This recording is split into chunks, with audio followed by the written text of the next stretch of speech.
नेपाल बाढ़ में फंसे हैं आपके अपने, हेल्पलाइन नंबर जारी, चेक कीजिए।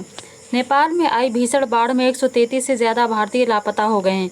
उनसे कोई संपर्क नहीं हो पा रहा है। पड़ोसी देश में तिब्बत की सीमा से सटे रसुआ जिले में अचानक बाढ़ आ जाने से कई गांव और शहर बह गए हैं। नेपाल की बाढ़ से भारत में खतरा बढ़ा है। बिहार के कोसी और गंडक नदियों में बाढ़ के आने की आशंका है। नेपाल के 11 हाइड्रो पावर प्लांट बह गए हैं। 19 से ज़्यादा पुल बह गए हैं। नेपाल में 400 से ज़्यादा लोग लापता हैं।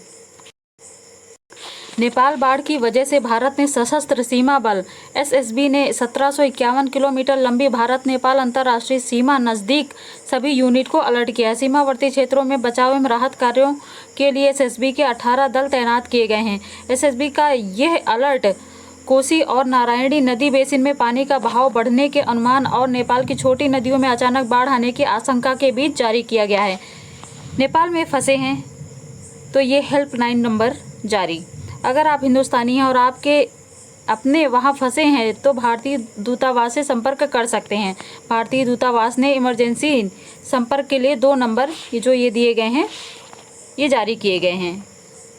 भारत में कहाँ कहाँ खतरा है। उत्तर प्रदेश और उत्तराखंड में घाघरा, करनाली और महाकाली नदी प्रणालियों वाले संवेदनशील जिलों पर खतरा मंडरा सकता है। उत्तर प्रदेश के महाराजगंज और कुशीनगर में हाई अलर्ट है। पश्चिमी चंपारण, पूर्वी चंपारण, सारण और वैशाली में भी खतरा बढ़ गया है।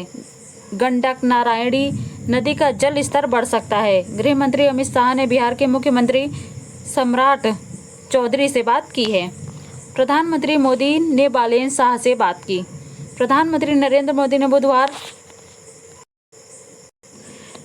को नेपाल के अपने समकक्ष बालेन्द्र शाह से बात की और वहां बाढ़ से हुई जान माल की क्षति पर संवेदना जाहिर की है। उन्होंने कहा कि भारत पड़ोसी देश को हर संभव मानवीय सहायता देने के लिए तैयार है। पीएम मोदी ने कहा, भारत के लोग इस कठिन समय में नेपाल के अपने भाइयों और बहनों के साथ एकजुटता से खड़े हैं।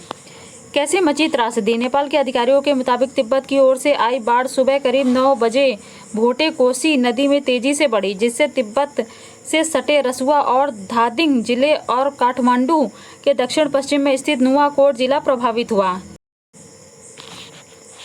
बाढ़ से नेपाल को हुआ नुकसान।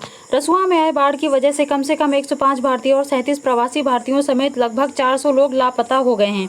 उन्होंने कहा कि इस बाढ़ ने कई गांवों को अपनी चपेट में ले लिया, जिससे बुनियादी ढांचे को भारी नुकसान पहुंचा है।